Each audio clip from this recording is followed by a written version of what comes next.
yang paling banyak sih kalau pada anak itu jenis kankernya leukemia. Ya, Oh. leukemia hampir sekitar 60-70% dari semua kanker anak. Ya. Oh, di bulan ini khususnya di awal tahun udah banyak banget juga presentasinya, atau mungkin itu Iya, hampir tiap bulan tuh banyak pasti kedatangan ada ya. gitu ya. Kita aja di Hasan Sadikin tiap minggu tuh ada 1 atau 2 pasien baru tuh ada ya. Jadi ya tadi cenderung meningkat. Prinsipnya gejalanya hampir sama ya. Pada anak contohnya pasien paling sering tadi leukemia. Leukemia. Leukemia itu gejalanya apa? Ya tadi karena leukemia itu kanker yang menyerang sumsum tulang.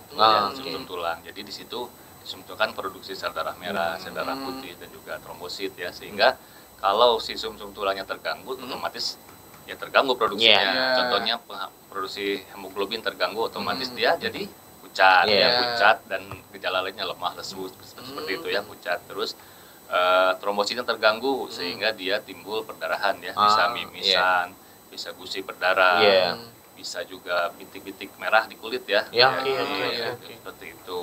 Dan juga leukositnya terganggu, ya kenapa jadi dia demam yang berkepanjangan, yang demam perkembangannya gampang terkena infeksi karena dia daya tahan tubuhnya tidak ada, seperti itu ya. Itu tuh. Dan di samping gejala lain seperti misalnya hati dan limpahnya membesar, sakit-sakit sendi ya, sakit-sakit tulang itu salah satu gejala ya, jadi udah infiltrasi ke tulang dan sendi sel kanker.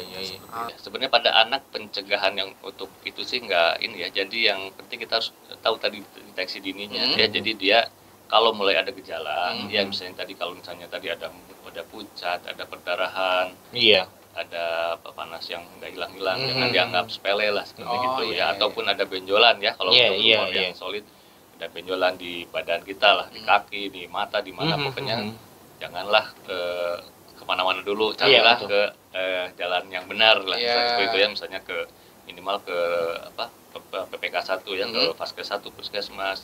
Nanti kalau di daerah dirujuk ke rumah sakit daerah, nanti dari rumah sakit daerah tentu akan merujuk kita ke Hasan Sadikin. Karena semua dokter-dokter anak di daerah juga sudah tahu lah gejala-gejala awal ke arah kanker, ke arah leukemia seperti itu udah pada tahu, jadi sehingga akan cepat merujuk ke kita.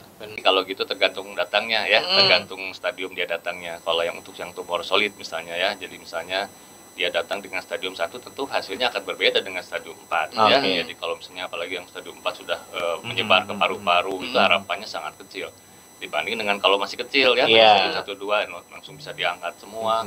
Lalu dilanjutkan dengan kemoterapi, itu angka harapan hidupnya pasti akan lebih besar. Ini bagian yang paling sulit ya, untuk inform concern ke orang tua bahwa anaknya kena sakit kanker, itu sangat sesuatu hal yang berat.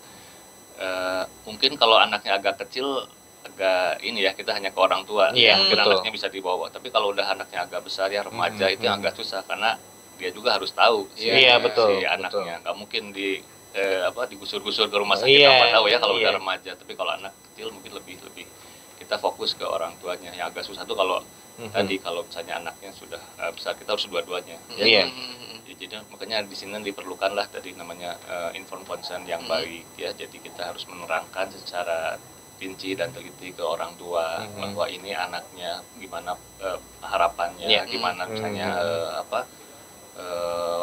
rencana pengobatannya seperti apa. Jadi untuk listeners ya MGT FM ya, untuk para orang tua ya, jadi ya tadi yang penting kita untuk mengetahui deteksi dini tadi ya harus secepatnya kalau mempunyai gejala yang aneh ya, atau di luar dari anak kita, misalnya dia ada pucat, kelihatan pucat, ada perdarahan, ada mimisan, ada sering gusi berdarah, atau bintik-bintik di kulit ya, bintik-bintik merah di kulit, atau pada yang tumor solid ada benjolan, gitu. Ada benjolan jangan dianggap sepele ya, harus apalagi kalau yang akut itu kan progresif ya, makin bertambah cepat, harus cepat dibawa ya, itu aja. Terus ya tadi pola hidup sehat ya, hindari makanan yang berpengawet yang bersih-bersih lah pokoknya, seperti itu ya.